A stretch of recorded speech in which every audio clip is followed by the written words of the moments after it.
নমস্কাৰ বন্ধু বান্ধৱীসকল, আপোনালোকক আমাৰ ইউটিউব চেনেল আছামিজ জিকে ৱৰ্ল্ডলৈ স্বাগতম জনাইছোঁ। বন্ধু বান্ধৱীসকল, আজি বহুত দিন হ'ল মই ভিডিঅ' দিব পৰা নাই বিশেষ কিছু কাৰণত। তাৰ কাৰণে ক্ষমা খুজিছোঁ। আজি আমি এই ভিডিঅ'টোত ডিছকাছ কৰিব আহিছোঁ SSC GDত যিসকলে ফিজিকেল পাছ কৰি থৈছে তেওঁলোকৰ এতিয়া মেডিকেল টেষ্ট হ'ব। তাৰ কাৰণে বহুতে মোক কমেণ্ট কৰি আছিল যে SSC GDত মেডিকেলত কি চাব তাৰ ওপৰত এটা ভিডিঅ' বনাব লাগে। আজি মই এই ভিডিঅ'টোত লৈ আহিছোঁ SSC GDত মেডিকেলত কি চোৱা হ'ব।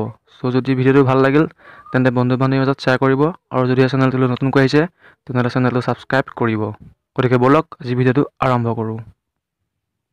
মেডিকেল টেষ্টত আপোনালোকক চোৱা হ'ব যিসকলৰ টেটো আছে, তেওঁলোকৰ যিহেতু যদিহে গোটেই শৰীৰটোতে বা গোটেই হাতে যদি টেটো বেছি আছে তেওঁলোকক ডাইৰেক্ট ৰিজেক্ট কৰা হ'ব। আৰু তাৰোপৰি আপোনালোকৰ যদি সৰুকৈ টেটো আঁকা আছে তেন্তে আপোনালোকে কোনো ধৰণৰ চিন্তা কৰিবলগীয়া কথা নাই, যিহেতু আছাম পুলিচত ইমান টেটোত ৰিজেক্ট কৰা দেখা নাযায়।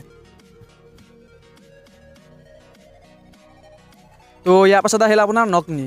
চাওক, আছাম পুলিচত নকনিটো চেক কৰা হয়।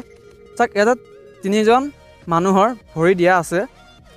প্ৰথমখনত দেখিছে আপোনাৰ ভৰিখন কেনেকুৱা বেকা হৈ আছে। তো আপোনাৰ যদি ভৰিখন এনেকুৱা হয় তেন্তে আপোনাৰ ইয়াতে কেঞ্চেল কৰা হ'ব। তাৰপিছত মাজৰখন চাওক, মাজৰ ভৰি দুখন যদি আপোনাৰ ভৰি দুখন এনেকুৱা হয় সেইটো আপোনাৰ নৰ্মেল, তো আপুনি ইয়াতে ফিট হ'ব। যদি আপোনাৰ 3 নম্বৰখন চাওক, ধেনুখনৰ দৰে ভৰি দুখন হৈ আছে, তো ইয়াতে এনেকুৱা হ'লেও আপোনাৰ নকনিত আপোনাক ৰিজেক্ট কৰি দিয়া হ'ব। তো আপোনাৰ নৰ্মেল যি মাজৰ ভৰি দুখন তেনেকুৱা হ'ব লাগিব। চাওক, ইয়াতে আপোনাৰ নকনি ঠিক কৰাৰ কিছুমান উপায় আছে, কিছুমান এক্সাৰচাইজ আছে।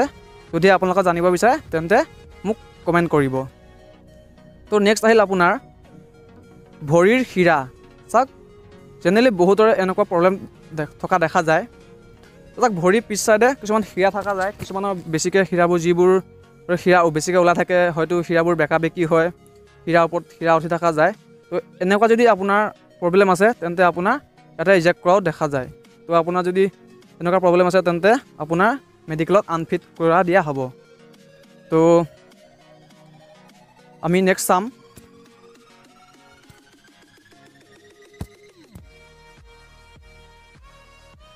চাওক, ইয়াতে ফ্লেট ফুট। তো ইয়াতে 3খন ভৰি ফটো দিয়া আছে। চাওক, প্ৰথমখন আপোনাৰ যদি আপোনাৰ গোটেই ভৰিখনে সমান হয় তেন্তে আপুনি ইয়াতে আপোনাৰ ফ্লেট ফুট য'ত আপোনাক কেঞ্চেল কৰি দিয়া হ'ব। আৰু ছেকেণ্ডখন যিখন দিয়া আছে, চাওক অলপ দাং খোৱা আছে, যিটো আপোনাৰ মাটিত সৈতে ভৰি বেছি লাগি নাথাকে। তো তেতিয়াহ'লে আপুনি কোৱালিফাই কৰিব। আৰু 3 নম্বৰতে যিখন ভৰি দিয়া আছে, চাওক বেছি আপোনাৰ ধনুখনৰ দৰে আপোনাৰ বেছি দাং খাই আছে মাজভাগটো, তো এনেকুৱা হ'লেও আপোনাক কেঞ্চেল কৰি দিয়া হ'ব। তো নেক্সট চাওক আপোনাৰ ফিট ফিংগাৰ, য'ত আপোনাৰ এটা 4খন ফটো দিয়া আছে। চাওক, কিছুমানৰ ভৰি আঙুলিবোৰ একা বেকা, হয়তো কাৰোবাৰ চুটি কাৰোবাৰ দীঘল এনেকুৱা থাকিব পাৰে। 1 নম্বৰতে চাওক 2টা নখ দীঘল আছে, তাৰপিছত 2টা নখ চুটি, তো আঙুলিকেইটা। তো ইয়াতে চাওক আপোনাৰ 4 নম্বৰ ভৰিখনত যিকেইটা আঙুলি দিয়া আছে, যদি আপোনাৰ আঙুলিকেইটা এনেকুৱা ধৰণৰ হয় তেতিয়াহ'লে আপুনি ফিট। আৰু যদিহে বাকীখন ফটোৰ দৰে আপোনাৰ আঙুলিবোৰ কিছুমান কোনোবাটো ডাঙৰ হয় কোনোবাটো সৰু হয়, তেনেকুৱা হ'লে আপোনাৰ ইয়াতে কেঞ্চেল কৰা দেখা যায়। তো নেক্সট চাম আমি আই। এইটো খুবেই ইম্পৰ্টেণ্ট হয় সকলো ডিফেন্স লাইনতে।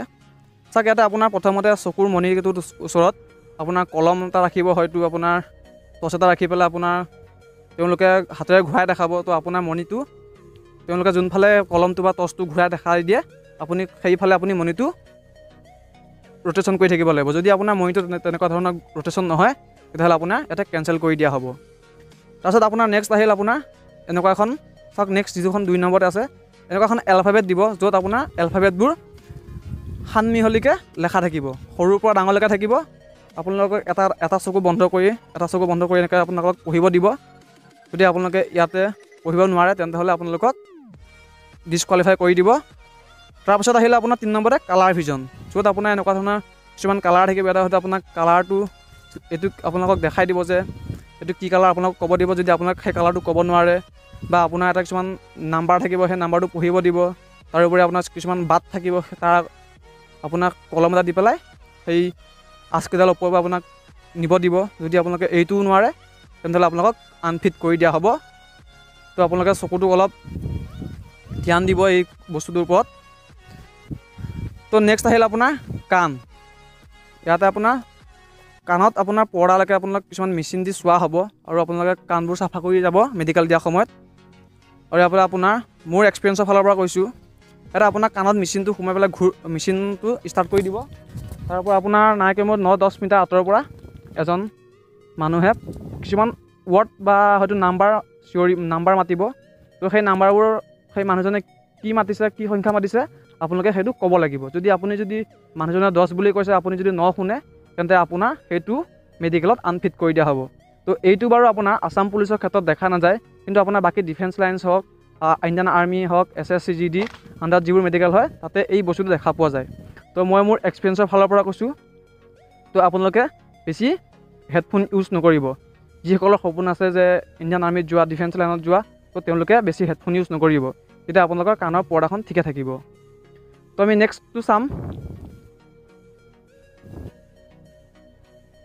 নোজ, য'ত আপোনাৰ এটা কিছুমানৰ চাইনাছৰ প্ৰব্লেম থাকে। তো কিছুমানৰ হয়তো নাকৰ যিডাল হাড়দিডাল ভাঙা থাকে। তো যদি আপোনালোকৰ হাড়দি ভাঙা নাই বা আপোনালোকৰ কোনো চাইনাছৰ প্ৰব্লেম নাই, তেতিয়াহ'লে আপোনালোকৰ ইয়াতে কোনো ধৰণৰ প্ৰব্লেম নাহে। যদিহে আপোনালোকৰ এইকেইটা প্ৰব্লেম আছে, তেনেহ'লে আপোনালোকে মেডিকেলত আনফিট হৈ যাব। তো নেক্সট আমি চাম দাঁত। এটা দাঁতৰ ক্ষেত্ৰত তেনেকুৱা ধৰণৰ কোনো সমস্যা দেখা নাযায়।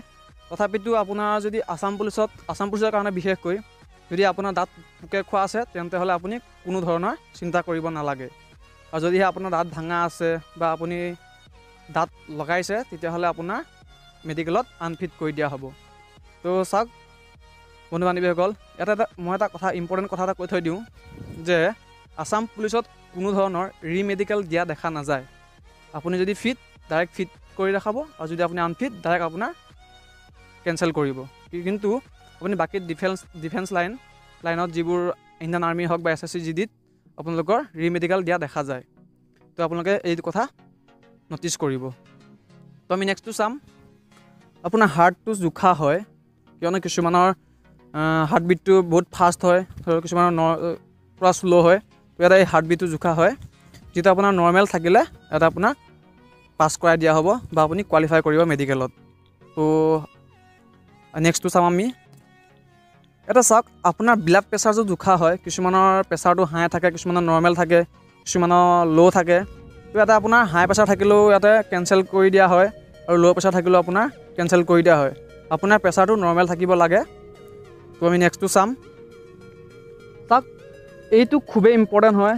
যিসকলৰ হাত দুখন ঘামি থাকে বা বিশেষকৈ গৰম দিনত এইটো প্ৰব্লেম দেখা যায়, তো তেওঁলোকক এই ক্ষেত্ৰত ৰিজেক্ট কৰি দিয়া হ'ব। কিয়নো গমেই পাইছে হয়তো বন্দুক ধৰিব পৰা হ'ব, যিটো আপোনাৰ ৰাইফল ধৰিব লাগিব। তাতে আপোনাৰ যদি পিষ্টল হৈ থাকে হাতখন, তেতিয়া আপোনাক ইয়াতে ৰিজেক্ট কৰি দিয়া হ'ব। তো ফ্ৰেণ্ডছ, এইটো উপায় এটা আছে। আপোনালোকে যদি আপোনালোকৰ এইটো প্ৰব্লেম আছে, তেন্তে আপোনালোকে ডক্টৰৰ ওচৰত গৈ পেলাই আপোনালোকে এবাৰ দেখাই ল'ব পাৰিব। মেডিকেলৰ আগতেই দেখাই ল'ব ডক্টৰৰ ওচৰত। তো ইয়াৰ উপায় আছে। তো আমি নেক্সটটো চাম। চাওক তাৰ পাছতে আপোনাৰ অল বডি এক্সৰে কৰা হ'ব। যদি আপুনি ইয়াতে হাড়দি ভাঙা আছে বা আপোনাৰ আঁঠু জোৰা ল'ৰা আছে, তো ইয়াতে আপোনাৰ ৰিজেক্ট কৰি দিয়া হ'ব। তো আপোনালোকক ফুল এক্সৰে কৰা হ'ব। আছাম পুলিচত এইটো এক্সৰে কৰা নহয়, কিন্তু আপোনাৰ বাকী ডিফেন্স লাইনত এইটো এক্সৰে কৰা দেখা যায়। তো আমি নেক্সটটো চাম। চাওক এইটো এটা খুবেই ইম্পৰ্টেণ্ট হয়।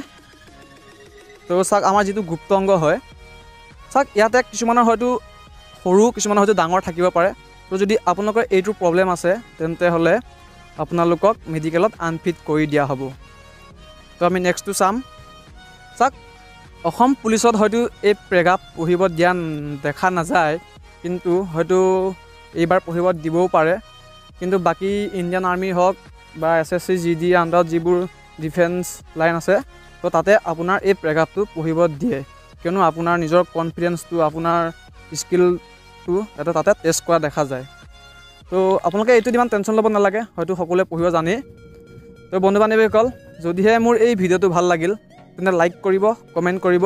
আৰু যদি আপোনালোকে এইবাৰ নতুনকৈ অসম পুলিচত হওক বা ইণ্ডিয়ান আৰ্মিত নতুনকৈ এপ্লাই কৰিছে, তো এই ভিডিঅ'টো যদি আপোনালোকে ভাল পাইছে, তেন্তে লাইক কৰিব, কমেণ্ট কৰিব, আৰু বন্ধু বান্ধৱীৰ মাজত শ্বেয়াৰ কৰিবলৈ নাপাহৰিব। আৰু যদি চেনেলটো ছাবস্ক্ৰাইব কৰা নাই প্লিজ ছাবস্ক্ৰাইবটো কৰি ল'ব আৰু কাষতে থকা বেল আইকনটো বজাই দিব। তো ফ্ৰেণ্ডছ আজিলৈ ইমানেই। জয় আই অসম।